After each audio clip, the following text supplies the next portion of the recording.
A Confederação Nacional dos Servidores Públicos, mais uma vez, tem a grata satisfação, alegria imensa de receber o nosso amigo, o Coronel Salles, né? Que fez um brilhante trabalho no comando da Polícia Militar. Gostaríamos de tê-lo já participando do nosso legislativo, mas ainda tem uma carreira brilhante pela frente e sabemos das grandes dificuldades da subprefeitura da Sé, uma área importantíssima demais, né? Onde está localizada a Confederação, onde está localizada a FIPESP, e onde a gente sabe que muitos e muitos problemas aparecem. E hoje eu sei de tanta coisa que tem para ser colocada e é verificado aí na subprefeitura da Sé. Sei que o subprefeito está atuando sempre como foi na Polícia Militar, de uma forma bem ativa e que os problemas acontecem no dia a dia. Então, nós queríamos hoje ter essa satisfação, agradecer, mesmo com tanto problema, a sua presença aqui e agradecendo muito, muito, muito, porque é a oportunidade de mostrar para a população quais os principais problemas e o que o seu planejamento está podendo já encaminhar para beneficiar a nossa população. Coronel, com a palavra, nosso muito obrigado e nosso bom dia.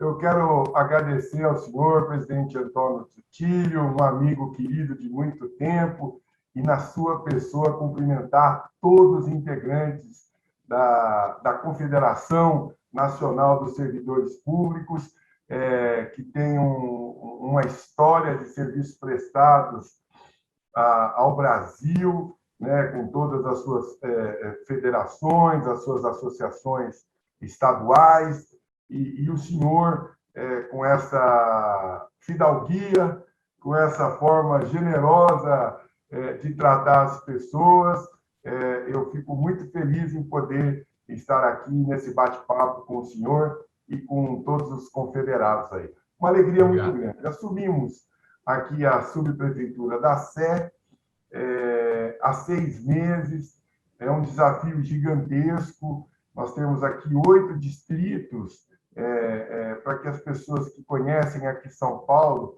para ter uma ideia geográfica da área territorial da subprefeitura da Sé, nós temos 26 quilômetros quadrados, mas uma noção espacial é da Avenida Paulista, inclusive, até a Marginal Tietê, e da Cardoso de Almeida até a Cruzeiro do Sul.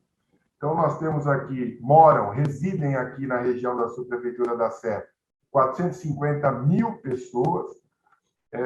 Se fosse uma cidade, seria uma cidade de grande porte, pelo número de habitantes, equiparada aí a Ribeirão, a Rio Preto, e uma população flutuante, ou seja, que vem ao centro de São Paulo e volta, da ordem de 2 milhões de cidadãos, de brasileiros, de pessoas que escolheram trabalhar aqui no centro de São Paulo, estudar, se divertir, frequentar o centro. Então, números do metrô, números da CET, números da CPTM, nos indicam uma população flutuante de 2 milhões, 2 milhões de pessoas.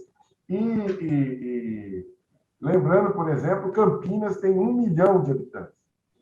O Uruguai tem 4 milhões de habitantes. Seria a metade do Uruguai, que vem de manhã, vem durante o dia e depois volta para a zona oeste, leste, norte e sul.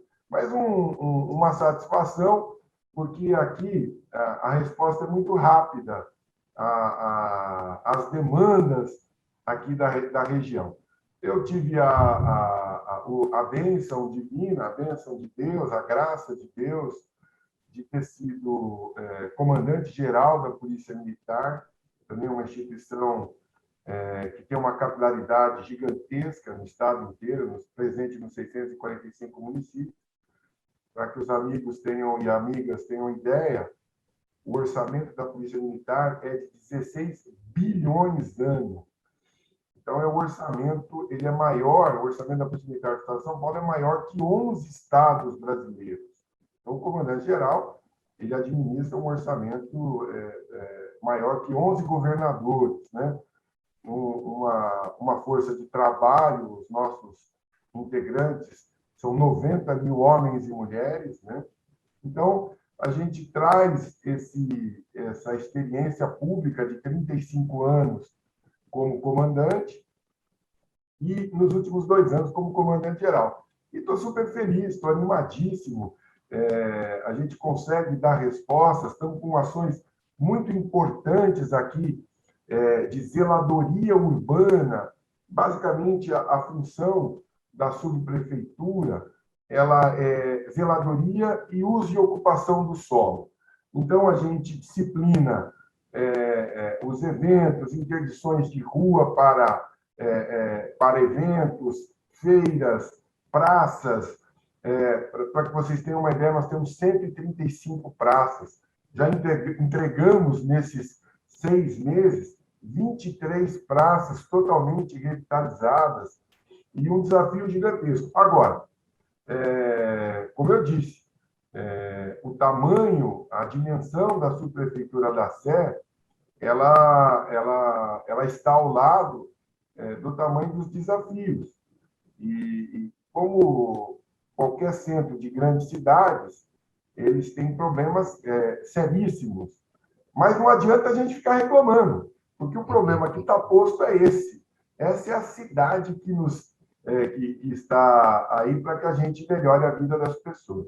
Então, reorganizamos o plano de varrição da subprefeitura, junto com a ANLURB, que é a Autoridade Municipal de Limpeza Urbana, as duas prestadoras de serviço, tanto a Sustentare, que recolhe o lixo que está no passeio público, nas praças, como a Loga, que é a concessionária que recolhe todo o lixo condominial. Então, nós estamos bem afinados, fizemos boas reuniões e as informações que temos de uma melhora da prestação de serviço público. Mas, como eu sempre digo, e eu aprendi com um grande professor que eu tive, foi o governador Mário Covas, tive a honra de trabalhar com ele, e ele dizia que governos, a exemplo da legislação, são parametrizadores da conduta das pessoas. O centro de São Paulo, a cidade de São Paulo, ela é feita de asfalto, de tijolo, de aço, de pontes, de ruas, mas ela é constituída de pessoas. Então, as pessoas, os cidadãos do centro de São Paulo, é que dão o tom de uma cidade mais limpa, mais fraterna, mais organizada. Então, a gente precisa da cidadania. Nós aqui, e com toda razão, recebemos muitas demandas, muitas, por vezes até de maneira ríspida, porque o cidadão ele exige, ele requer uma prestação de serviço público. E nós estamos aqui para ouvir, nós temos obrigação de ouvir o cidadão. Por mais, às vezes, ácidas as críticas, por mais duras que sejam, ela é um sinal de que algo precisa ser feito. Mas, eu sempre digo, nós temos que também contar com a cidadania, com a colaboração das pessoas. Quando a gente respeita o horário, por exemplo, da passagem do caminhão da coleta. Se ele vai passar 7 horas da noite, se você colocar o seu lixo por volta de 1 da tarde, existe uma grande chance de ele ser devassado, de ser aberto por pessoas, às vezes por catadores. Aí nós já vamos por um outro desafio que envolve desenvolvimento social, assistência social, muito mais amplo. Mas se as pessoas cumprirem também com esse dever de buscar observar os horários. Por exemplo, nós temos uma operação de segunda a sábado aqui no centro de São Paulo, em toda a cidade, que chama-se Cata Bagulho.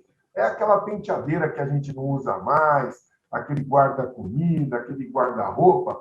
Então, todo distrito ele tem um dia que esse serviço é disponibilizado, um dia por semana.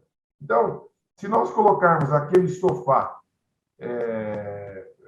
num dia diferente do previsto, muito provavelmente você irá ver aquele sofá que serviu sua família por muito tempo no centro de uma praça ou embaixo de um viaduto, né? E aí a gente tem problema de chuva. Então, é um trabalho... a zeladoria ela não se restringe somente ao trabalho do poder público, mas também uma parte muito grande da consciência das pessoas. É verdade. Olha, o coronel coloca um ponto importantíssimo, que é a cidadania, né? E às vezes a gente vê a população não colaborando, né? Esse é um problema seríssimo, que quando o senhor fala em sofá, às vezes não só ele fica embaixo do viaduto ou na praça, mas é colocado no rio, né? Aparece no Rio Tietê, aparece no Rio Pinheiros, coisas assim absurdas, né? Que o povo não consegue colaborar, porque sem a colaboração do povo também não é possível resolver os problemas, né? Porque esse caso da cidadania é fundamental, fundamental. Eu vou dar um exemplo aqui, coronel. Aqui na minha casa, na porta do meu prédio principal, a prefeitura colocou alguns cestos de lixo. Ele acaba, a população, ao invés de colocar no cesto, acaba jogando no chão, né? E isso dá um monte de problema. E, às vezes, aí até uma recomendação, às vezes também não é recolhido. E aí, quando ele está até o ponto final, lá em cima do cesto, o pessoal começa a jogar na rua. Então, esse é um ponto que a comunidade não está colaborando e, ao mesmo tempo, também precisa dar um toque lá para dizer, olha, tem que haver uma coleta mais... O senhor sabe que nós temos aqui, aí eu aproveito aí a força da confederação e a liderança de todos que participam. O funcionário público, naturalmente, ele é um líder onde ele mora, na família, a gente que resolve problema, né? Quando alguém fica doente, é para a gente que as pessoas, olha, precisamos arrumar alguma coisa, isso desde lá atrás, né? É importante, então, aproveitando a força da confederação, é importante que as pessoas utilizem o telefone 156, que é o telefone da Prefeitura de São Paulo. Ela é como o 190 da polícia, como o 911 lá nos Estados Unidos. É o 156, não é um telefone de emergência, mas é um telefone em que você conversa com a prefeitura. É onde você dá a notícia, por exemplo, dessa lixeira que já, por algum motivo, alguém colocou ali um número grande de resíduos e esse resíduo extravasou da papeleira, da lixeira. Então, se ligar 156, vejam os senhores e as senhoras, a empresa contratada pela prefeitura, ela tem até 3 horas após a primeira notificação, e ela vai para um sistema, ela tem até 3 horas para retirar aquele lixo, mandar uma foto daquele lugar que foi limpo, e aí automaticamente ele cai do sistema.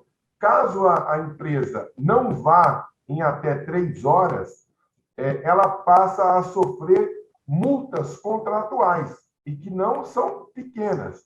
Então, eu aproveito aqui a força da confederação para dizer aos nossos munícipes, em especial aos munícipes do centro, que disponibilizem, que utilizem o telefone 156.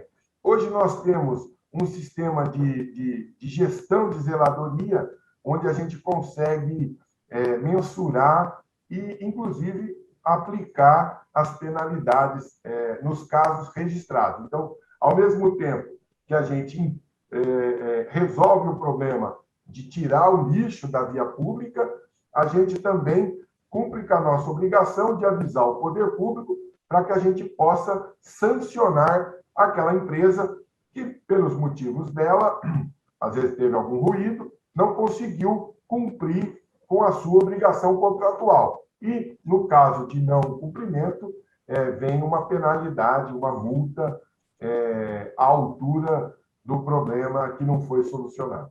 Muito bom, muito bom. Vamos divulgar isso bastante, porque é importante, né? Porque há um contato direto e a coisa pode ser resolvida rapidamente. E o povo acaba não sabendo disso, né, Coronel?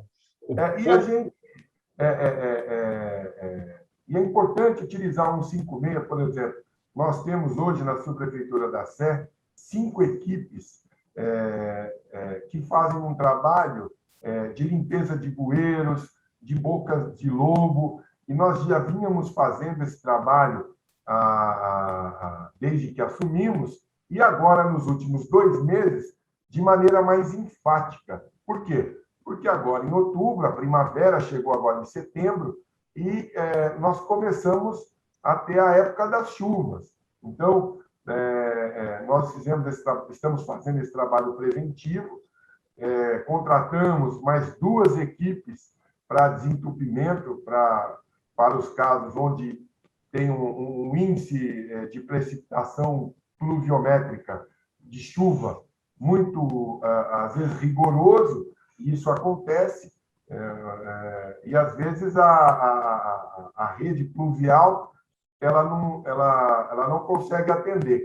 Então, nós estamos aí preventivamente fazendo a limpeza dessas bocas de lobo que captam as águas pluviais, para que a gente consiga diminuir os alagamentos, diminuir esses problemas de águas pluviais que aplacam as grandes cidades. Muito bom. Uma coisa que eu queria lhe perguntar, e é importante essas suas explicações, tem muita gente me perguntando, e até foi feito um trabalho aqui na minha rua, né? O problema da poda das árvores, do acompanhamento dessas árvores, que em diversas regiões, na área da Sé não é diferente, causam, e agora com chuvas, com essas ventanias, etc., causam uma série de problemas. E eu tenho sentido o pessoal reclamando muito nessa área. O que o senhor me diz disso? Obrigado pela pergunta, presidente. Me abre um leque para eu falar aqui. A Subsé, ela tinha foi feito, já iniciou com o Roberto Arantes, que era o nosso antecessor aqui, hoje preside a SP Urbanismo. Ele, com o controle do senhor Abraão, que é um funcionário público de carreira da limpeza urbana, tem 31 anos de experiência, eles fizeram um trabalho que é bem bacana. Nós chamamos de planejamento arbóreo. Então, nos 8 distritos que compõem a subprefeitura da Sé, nós fizemos o cadastro de todas as árvores do viário, todas as árvores que estão nas ruas, nas praças. Só está faltando um pedacinho do Cambuci que a gente deve concluir até agora, até final de outubro. E aí, vejam vocês, no início desse planejamento arbóreo, dessa ação preventiva, o número de árvores era de 30 mil árvores na subprefeitura da Sé. Como eu bem disse, não terminamos o Cambuci e já temos 40 mil árvores. Então, 10 mil árvores cadastradas. E como é que é esse cadastro, Tutílio, presidente Tutílio? Nós fotografamos de 4 faces a árvore, fazemos o laudo dela, os nossos engenheiros agrônomos tiraram uma medida que nós chamamos de DAP, que é o diâmetro na altura do peito, esse é um fator que você consegue extrair alguns dados de acordo com o tipo da árvore, de idade, né? De idade, por exemplo. Então, nós laudamos todas essas árvores, nós fotografamos todas essas árvores, nós medimos todas essas árvores, nós georreferenciamos todas as árvores. Por exemplo, a Rua Alagoas, número 520. Em frente à Rua Alagoas, está aqui uma tipuana, uma árvore tipuana, de aproximadamente 30 anos, tal. Então, isso é uma maravilha. Isso vai facilitar para os que vierem depois da gente. Você consegue... quando eu falo de informação, isso a gente trouxe da Polícia Militar, o dado, mesmo bruto, ele é muito importante para que a gente possa tomar as melhores decisões. Por exemplo, você tinha uma expectativa de ter 30 mil árvores e, na verdade, você tem 40 mil, você pode, nas licitações, nas concorrências públicas futuras, contratar um número maior de equipes para esse trabalho de podas de equilíbrio, de tomografia, para que as árvores não caiam. Então, nesses 7 meses, nós podamos árvores, nós extraímos árvores que estavam já condenadas, entre aspas, com problemas sérios, lembrando que a árvore, no ambiente urbano, ela tem um ciclo de vida menor do que se estivesse numa área de preservação permanente, por exemplo, numa APP. E a árvore é como nós, ela tem um ciclo. Né? Poxa, a árvore caiu. Quantos anos ela tinha? 150 anos? 170 anos? Então, também agora, com esse planejamento arbóreo, vai ficar, não digo mais fácil, mas vai ficar... nós teremos mais possibilidade, uma possibilidade maior de planejarmos as nossas ações. Então, esse é um grande trabalho feito por servidores da prefeitura, funcionários públicos dedicados à cidade. Então, eu aproveito e deixo um abraço fraterno aos nossos servidores públicos aqui da Prefeitura de São Paulo, em especial da subprefeitura da Sé. Aliás, eu já dizia isso, coronel, lá quando conversamos com a Polícia Militar, que é uma área que eu respeito demais e que é injustiçada demais, né? Porque faz um excelente trabalho. Quero reforçar aqui, mais uma vez, a melhor polícia do Brasil é a Polícia Militar de São Paulo, e é o pior salário da nossa federação. Isso é uma grande injustiça e a gente tem que valorizar o servidor público, não só na área militar, mas todas as áreas, para que a gente possa fazer um serviço melhor para a população. Nós queremos atender, como é o seu caso, atender melhor a população, mas para atender melhor a população precisa que o servidor seja valorizado, né? Eu quero até dar um testemunho aqui, coronel, que no caso da minha árvore aqui de casa, nós tínhamos há 2 anos quase ligando para a prefeitura, etc. Na sua gestão, com pouco tempo, já houve o atendimento aqui, já verificaram, tiraram fotos.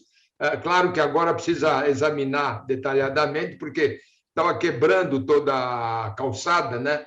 E já, nesse pouco tempo, já houve o atendimento. Então, parabéns e continue assim nesse trabalho, mas é importante essa valorização do servidor. A Polícia Militar, eu entrei com 17 anos de idade, né? Ainda menor de idade.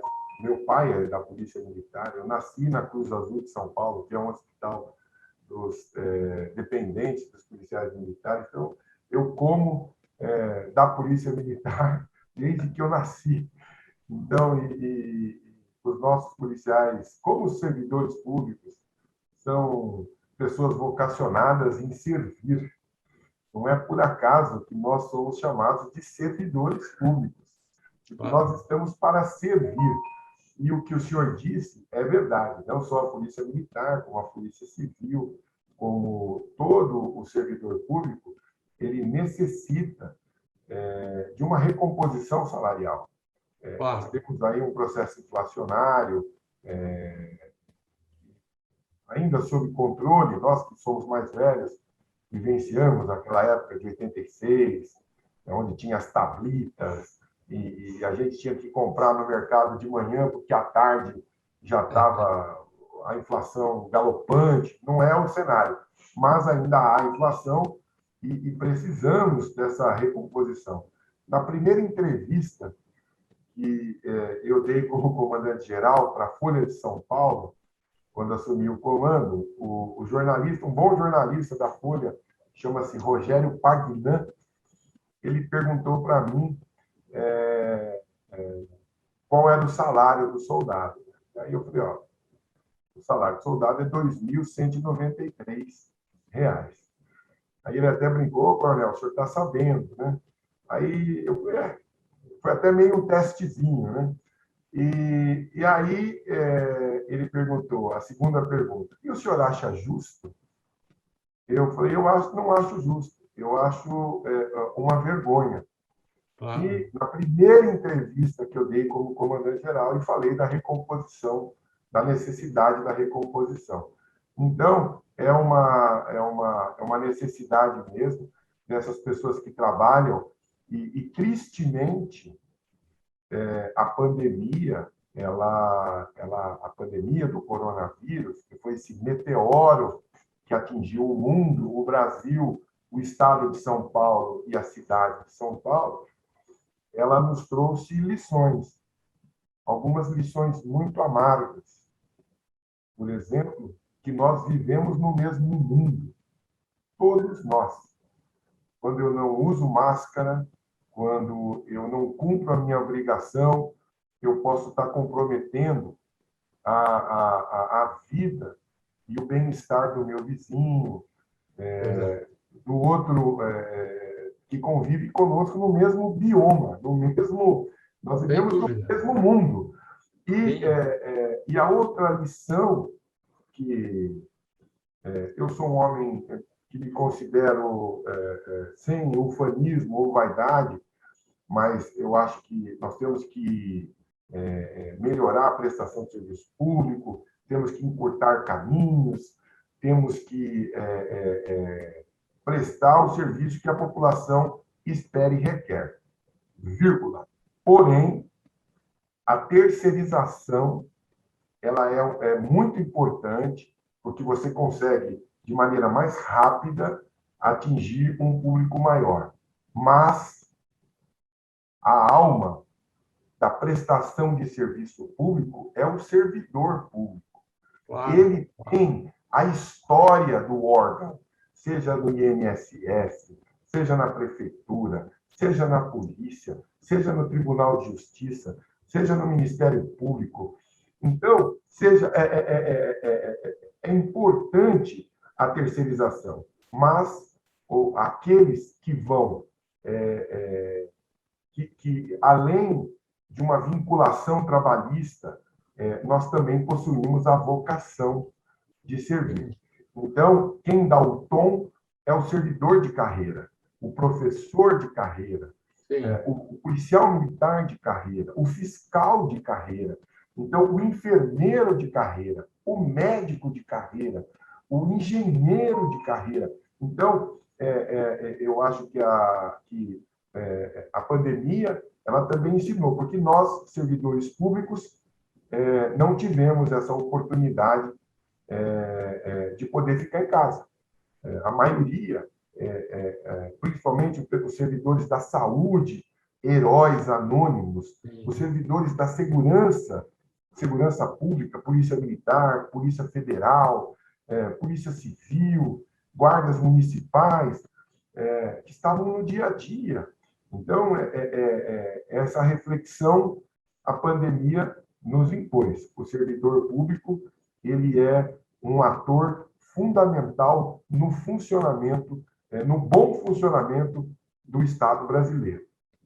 Sem dúvida nenhuma, né? Isso, e a população acaba tendo uma informação errada sobre o servidor, né? Porque quando ela vai num determinado posto de saúde, por exemplo, e falta o remédio, ou o médico não está presente, ou coisa parecida, a culpa não é de quem não deu a possibilidade de que isso aconteça, ou não colocou o remédio, mas a culpa é sempre do servidor público. Então, existe uma pecha desde o tempo Collor, né, coronel, em que nós éramos chamados de marajás, e o povo analisa sempre isso, achando que o servidor público não trabalha, que ele ganha muito, quando, na verdade, é só uma camada da população que, dentro do serviço público, talvez tenha uma minoria que ganha um pouco mais e acaba sendo generalizado, como se todos ganhassem, né?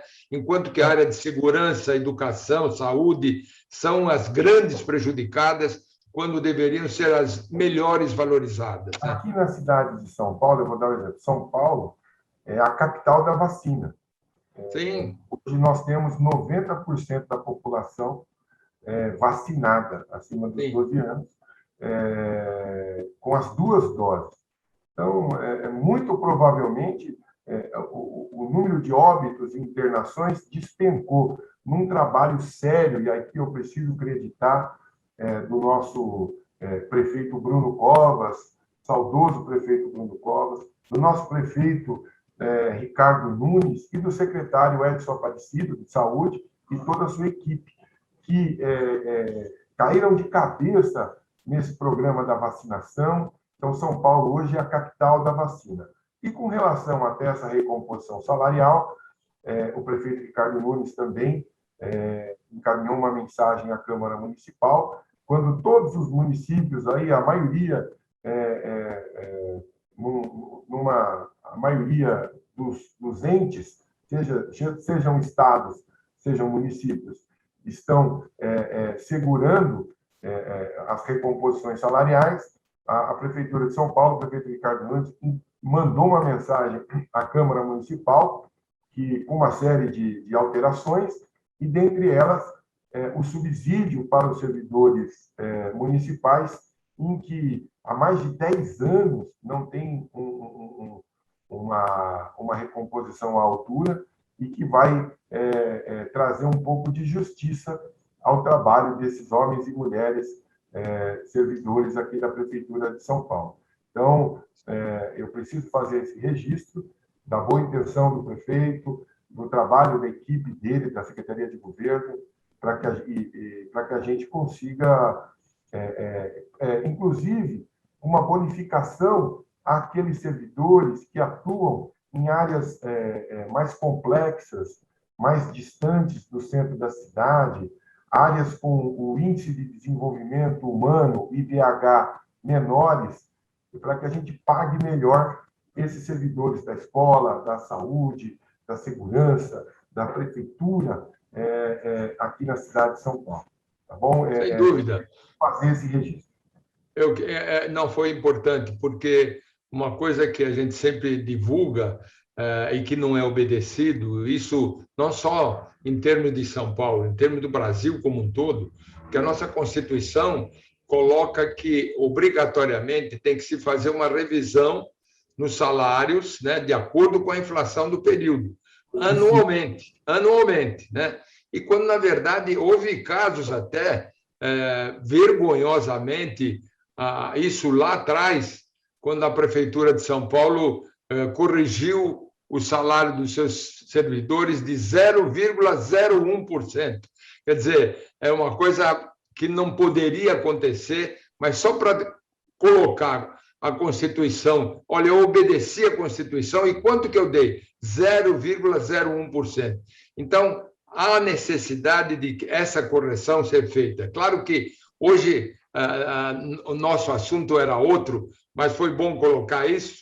E também os nossos governantes, os nossos prefeitos, às vezes, voltado e se espelhando pela reforma administrativa que está hoje sendo discutida e que não tem muita coisa que prejudica enormemente o servidor público, e acontece que os estados e também os municípios acabam entrando nessa linha. Claro que é necessário revisões, é necessário avaliações normais, mas tem uma série de coisas sendo implantadas no Estado e também em São Paulo, e nas prefeituras também de São Paulo, querendo já se antecipar nessa reforma administrativa e destruindo muitas coisas ligadas ao servidor público, de direitos dos servidores públicos. Então, isso é uma área, não vamos comentar aqui, mas é uma área que a gente precisa acompanhar e fazer com que não se façam aprovações assim que vão destruir o serviço público. Mas não é o nosso caminho aqui, e eu queria só passar para o coronel informar, principalmente, eu ouço falar muito que é um ponto importante, é a nossa querida Praça da Sé, né? O que a nossa Praça da Sé já teve um encanto incrível e hoje ela tem muitos e muitos problemas, como temos problema de drogas, temos problema, enfim, o que a prefeitura tem atuado dentro dessa linha, coronel? Olha, nós estamos diuturnamente na Praça da Sé. Como eu disse, o centro de São Paulo ele tem um censo de uma população em situação de rua da ordem de 26 mil pessoas. Com o coronavírus, com o fechamento do comércio nas periferias, nas cidades, nos estados, houve uma migração das periferias para o centro de São Paulo. E essa população aumentou de maneira muito significativa. E isso impôs à Prefeitura de São Paulo várias medidas. Por exemplo, para evitar a propagação do vírus. Toda essa população, essa população que está vulnerável, né? Ninguém está na rua porque quer, ninguém está na rua porque quer. A pessoa está na rua por um problema familiar, às vezes um problema de saúde mental, de drogadição. Então, tem uma série de fatores. Não é simples, não é simples. Então, com o coronavírus, essa população aumentou muito. Então, a prefeitura vacinou essa população de rua, a prefeitura colocou banheiros, estruturas com chuveiro, com estruturas para a pessoa lavar roupa. Por quê? Porque nós temos que tentar o máximo que as pessoas se cuidem, para que ela não vire, não fique doente e também não seja um vetor de transmissão de doenças, principalmente do coronavírus. Então, um trabalho de assistência social, a Secretaria Municipal de Assistência Social, todos os dias, não só na Praça da Sé, mas em todo o centro de São Paulo, cadastrando essas pessoas, levando, convencendo-as para ir para os abrigos. E você citou um problema sério das pessoas que são dependentes químicos. A dependência química ela é classificada pela Organização Mundial de Saúde como uma doença. E nessa esteira, em 2006, houve uma mudança na legislação de entorpecentes, de drogas, a Lei de Drogas de 2006. Então, o Congresso Nacional daquela época, já estamos falando de 15 anos atrás, alterou uma série de dispositivos. Por exemplo, desclassificou o porte de entorpecente, e isso também teve um efeito. Nós começamos a ver situações que nós não víamos antes da lei de drogas. Por exemplo, o uso aberto de drogas, cenas de uso a céu aberto, o que nós não víamos antigamente. Então, nós temos que também pensar e também refletir quais são as repercussões dessa mudança legal lá em 2006. Bom, e agora, vindo a 2021, nós temos com as pessoas em situação de rua e que são dependentes de álcool e outras drogas. Primeiro, eu classifico em 5 desafios para que a gente consiga vencer. As ações de governo, os grandes problemas, os grandes desafios só podem ser enfrentados de maneira interdisciplinar, de maneira multissetorial, multissecretariado, com multi-atores, com vários atores. Então, eu classifico como 5 desafios. O primeiro é o da segurança pública, da onde eu vim. A minha origem é na segurança pública. Então, o combate ao tráfico de entorpecente. Porque o pai medonho, presidente Tutílio e amigos da Confederação, o pai medonho de todos os crimes é o tráfico de drogas. E a mãe é a impunidade. Então, nós temos que... o primeiro desafio, prender o traficante, seja ele grande traficante, narcotraficante, microtraficante. Então, o primeiro desafio, segurança pública. O segundo desafio, saúde pública.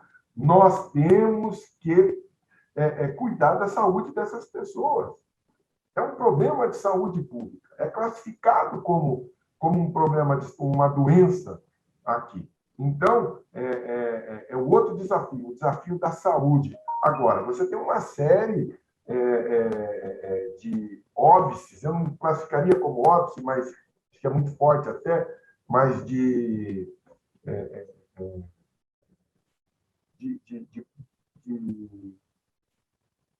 esse desafio, por exemplo, muitas pessoas falam, mas tem que internação compulsória. A internação compulsória é um ato médico. O médico pode fazer essa internação compulsória, mas eu acho que essa internação compulsória, por exemplo, ela tinha que vir de maneira mais declarada na legislação brasileira, porque o médico é um profissional como nós. Se ele perder o seu CRM, perder a sua função médica, ele vai viver do quê? Com isso que ele paga as contas dele, ele cria a família dele. Então, o médico, às vezes, a gente nota que ele não tem muita segurança jurídica para decretar a internação compulsória. Bom, esse é o segundo, então. Segurança pública, saúde. O terceiro é acolher essas pessoas. Acolher. Ah, coronel, mas o senhor está muito mole. Mas não é isso. Nós temos que... não é possível que a gente fique aqui de banho tomado, cabelo penteado, que a gente... E tenham outras pessoas errantes, andando aí sem destino, sob efeito de drogas, e a gente que estudou, às vezes, muitas vezes, é o meu caso, sempre em escola pública, nós temos obrigação de devolver isso para o Brasil, para as cidades, para o Estado, né? Com a nossa consciência, com a nossa atuação. Então, segurança pública, saúde pública, assistência social.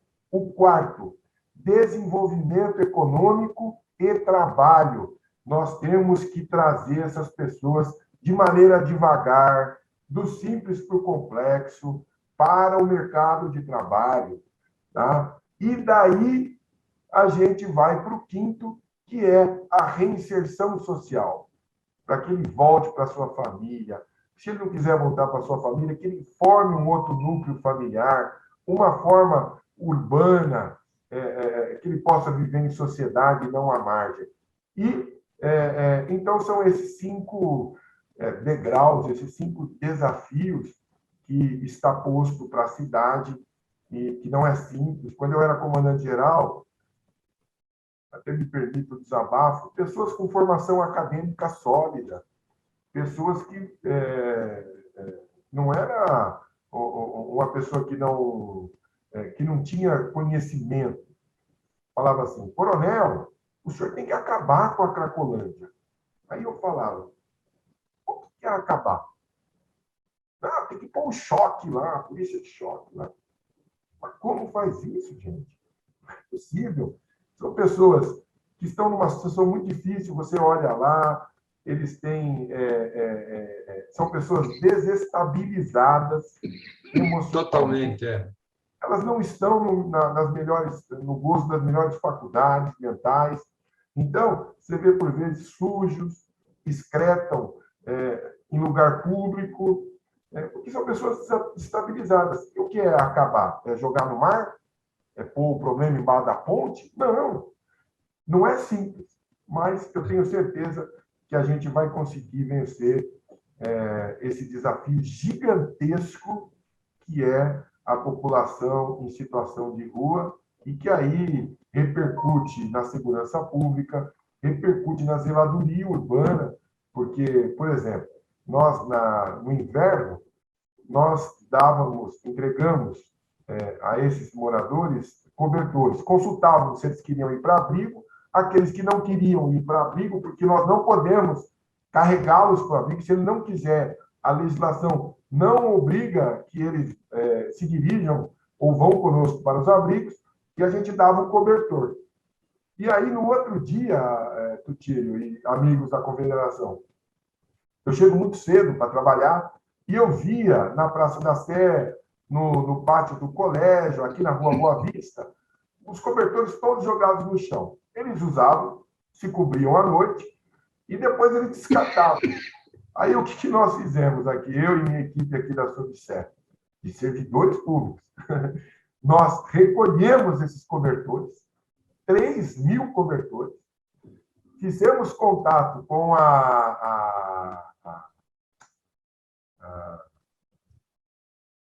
o hospital aqui na Vila Mariana. Puxa vida, como é que eu posso esquecer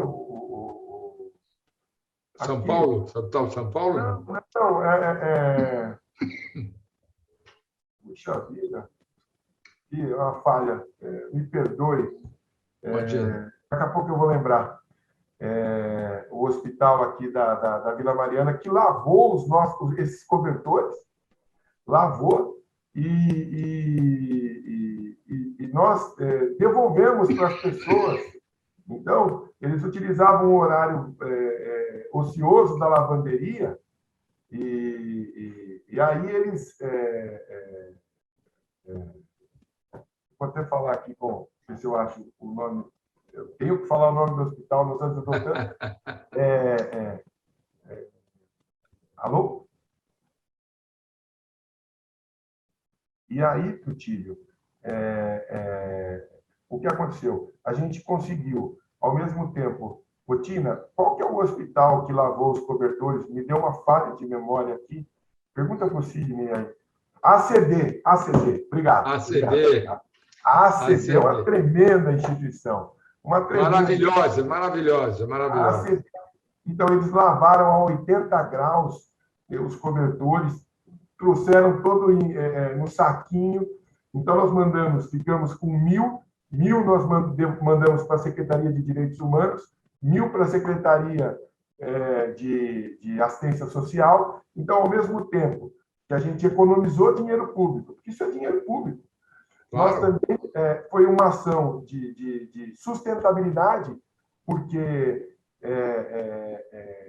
ele iria para o aterro público, ele ia para o aterro para se decompor. E o principal é uma ação de solidariedade humana. Claro, que é a principal. Que é a principal, sem dúvida. Uma das coisas que eu mais me orgulho aqui nesses 6 meses que eu tenho aqui, além de ações como planejamento arbóreo, mas essa é a que toca o nosso coração. Mas, olha, eu acho que esse é um trabalho que dignifica a pessoa, né? E eu quero lhe dar os parabéns por essa forma de agir, né? Porque mostra o seu espírito cristão acima de tudo, né? Um espírito que é o nosso espírito, um espírito de solidariedade, um espírito de atender as pessoas, que é isso que a população precisa, né? Quando nós temos São Paulo, é a maior cidade não só do Brasil, mas do mundo, né? E que os problemas são muito maiores, né? Muito maiores. E se não tivermos essa linha social, a gente não consegue realizar absolutamente nada. Então, quero parabenizar. Fiquei feliz de verificar esses 5 pontos seus que são fundamentais para que a coisa possa realmente reagir e que a gente possa melhorar isso que o senhor falou. O serviço público precisa melhorar, nós temos que atender melhor a população, precisamos treinar melhor os nossos servidores, é necessário demais. Né? Sem dúvida, sem dúvida. Mas, olha, não quero tomar muito do seu tempo, porque foi ótimo, foi muito bom essas colocações. Nós estamos sempre à disposição de qualquer coisa que queira divulgar. A Confederação vai estar junto com a subprefeitura para apoiar, porque a sua linha é ótima e eu tenho certeza que outros pontos importantes do seu futuro aparecerão, porque pessoas assim é que nós precisamos. Pessoas que não só têm competência, mas têm um coração, acima de tudo, que pode fazer melhorar muita coisa na nossa cidade. Então, queria deixar o meu abraço e colocar à disposição para se alguma coisa a mais que queira falar sobre a subprefeitura, algum planejamento futuro, fique à disposição, coronel. Eu quero agradecer a oportunidade de falar para esse público tão seleto, que são os servidores públicos brasileiros, como eu disse, voluntários da pátria, gente vocacionada em resolver problemas, em atender as pessoas, e que são o cidadão brasileiro, o cidadão de São Paulo, paulistano, aquele que não nasceu aqui, mas que escolheu morar aqui, que adotou a cidade de São Paulo, é o maior destinatário das nossas ações. Então, esse é para eles que nós trabalhamos. É para eles que, sob a orientação segura do nosso prefeito Ricardo Nunes, a gente está aqui procurando colocar à disposição o serviço público que as pessoas merecem e requerem. É um processo. Gostaríamos de estar no máximo da nossa performance. Mas nós vamos evoluir e digo a todos, temos que ter esperança, né? Claro. Se não tiver esperança, e muitas, vamos fazer muita coisa. Então, um abraço fraterno ao senhor presidente, dessa oportunidade de ouro de falar com um público tão seleto e me colocar as ordens aqui como servidor público e como amigo da Confederação, muito bem dirigida e presidida pelo senhor e toda a sua diretoria. Um fraterno abraço e contem sempre comigo. Muito obrigado. Que tenha muita força, que Deus o ilumine sempre, coronel. Tudo de bom. Obrigado. Fiquem com Deus. Muito obrigado. Tchau.